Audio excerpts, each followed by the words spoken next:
Mosley. Today I wanted to talk about my favorite streaming services for horror movies specifically. I have hair, per usual. Okay, so I thought that it might be a little bit beneficial if some people were maybe looking for streaming services to do a free trial on. Maybe they're shopping for different streaming services, but horror is a really important part of their decision.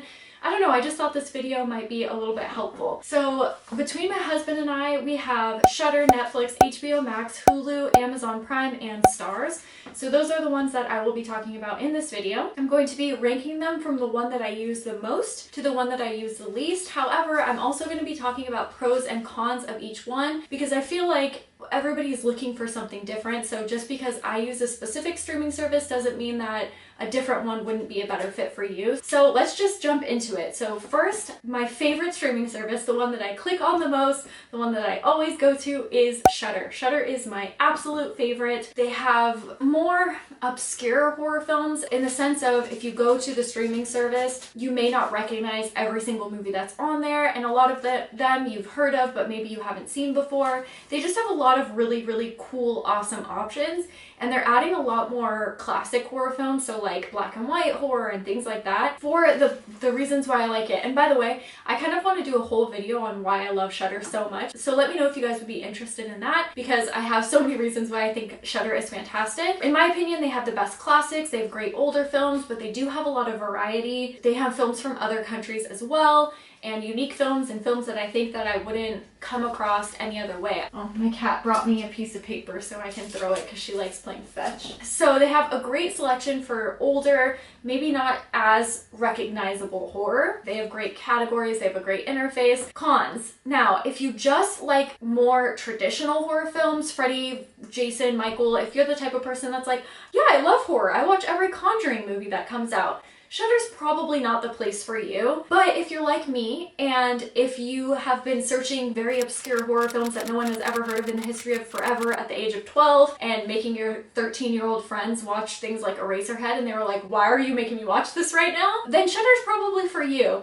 And I think a lot of you are like that. If that's the type of person you are, I think Shudder is fantastic. But if you just want to watch another Conjuring movie, probably Shudder isn't for you. However, they do have some of those traditional movies. Like they have some Freddy's that pop up every once in a while, or Friday the 13th, things like that. But I think they do really focus on more, I don't know if obscure is the right word, but that's the word that I'm going for. More obscure horror films that maybe you either haven't heard of or haven't had the chance to see because we don't have like a huge selection of, for example, Italian horror at like our local video stores. Number one, always Shudder. Shudder is a place where I could pick a movie and watch it at random. I say, oh, this looks interesting, and I watch it, and 9 times out of 10 I'm blown away by it, and if not, I can at least appreciate it. Next, number two, HBO Max. So you can kind of find it all here on HBO Max. The pros are the variety, I think. They have semi-obscure horror films like Diabolique.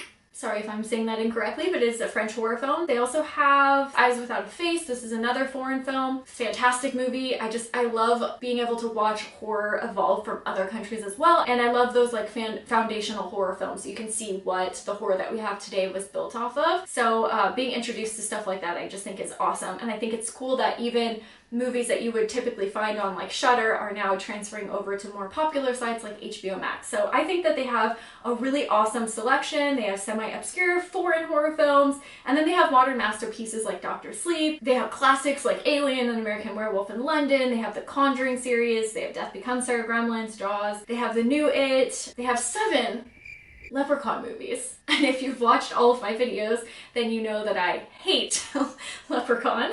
They have Night of the Living Dead, Poltergeist, Scanner, Scream 1 through 3. They have the original It, the miniseries, so just a really cool selection. So the cons, I would say that this is probably your best bet if you are just looking for like a big selection of horror, but they don't have the biggest selection of obscure films. Although the ones that they have are fantastic, I will say. I would say like 9 out of 10 films you'll recognize, you know the names of. So if you want something that you've never heard before, or if you want something like completely different from what you usually watch, like a foreign film, probably Shudder is the best place for it, although there are some really great ones on HBO Max. And I made a video at the end of last year, the best movies, in my opinion, on HBO Max and Hulu, so I'll leave those linked down below in case you guys are scrolling through those and want, I don't know, my recommendations on those. So number 3, I have Hulu. Hulu I used to not enjoy so much for horror. I never clicked on Hulu movies. I watched a few and I was like, all right, you've lost your chance. But they have really stepped up their game recently. So they have some great movies. That's their pro. Some really, really great movies. But they have Stir of Echoes. They have The Skull, which is a very old horror film, and honestly blew me away when I watched it. I thought it was so fantastic. And then they have newer movies like The Lodge, which you guys have heard me talk about so many times. And they do have a mixture of older new, so they have the new Gretel and Hansel, Crawl, the new Child's Play, Books of Blood, which is also fantastic. So they do have a lot of newer horror, and I would say lean more to the newer side. The cons, you can absolutely pick a film at random and not enjoy it. They have some fantastic original movies. They have some fantastic horror films, but they also have other movies that you watch and you're like, really? So I don't go there if I'm like, I just want to watch a movie I've never seen before, unless I don't mind not knowing if it's going to be good or not. Number 4, Amazon Prime. They have a huge selection of horror films. The pros, you can find a ton of stuff on here. They have originals like The Fog, Maximum Overdrive, then they have newer films like Crawl, Midsummer, The Lighthouse. They really do have some fantastic horror films. And I've also watched a few horror films that I've never even heard of on Amazon Prime that have been awesome. And they do, I feel like, have something for everyone. So that's something too that I think is important when considering a streaming service is, can you find something for any mood that you're in?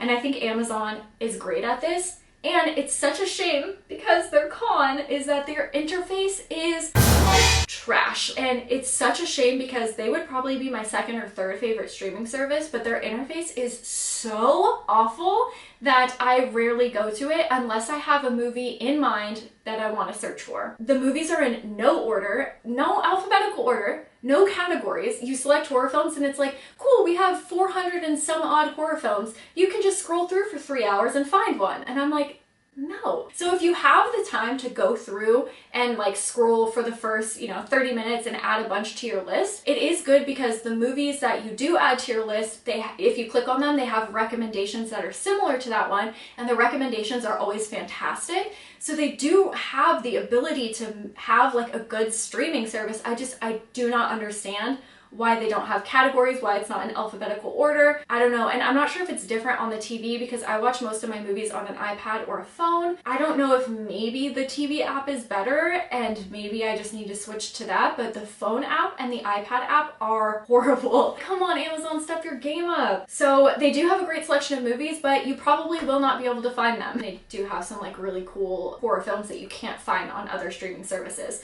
Which brings us to number 5, which is Stars. They have some good picks, but the cons are that I have Stars through Amazon Prime, so it's the same interface. They do have some good films, like they have Inferno by Dario Argento, they have Hellraiser 2, they have things like that, but you can find these on other streaming services. So if you're looking for a streaming service specifically for horror, I would say probably Stars would not be it. But if you want a bigger array of movies and not just horror, then Stars might be for you. Stars has a lot of films that a lot of people enjoy, just not a huge selection. And this brings us to number 6, which is Netflix. Now, I know everybody loves Netflix. Netflix is such a great streaming service, and I will say that they definitely have the monopoly on like docu-series and on horror shows. I think that they kill it. But for horror movies, they are probably the last streaming service that I open and scroll through if I'm trying to find a horror movie. The pros, best interface. So many categories, so easy to find anything. They have tons of films that I haven't seen, and you'll never run out of horror. They really do have a huge selection. But the cons, in my opinion, too many to choose from isn't always the best thing. It's like, I would rather have a small selection of great horror movies than a giant selection of mediocre horror films. Now, not to say that Netflix doesn't have a lot of great horror on there, and they do have a lot of hidden gems as well, but I feel like especially lately, I haven't really scrolled through and been too impressed by the selection. And this is definitely one where I can watch a horror movie and be like, what was that? I also feel very, very overwhelmed with Netflix, almost like there's too many choices.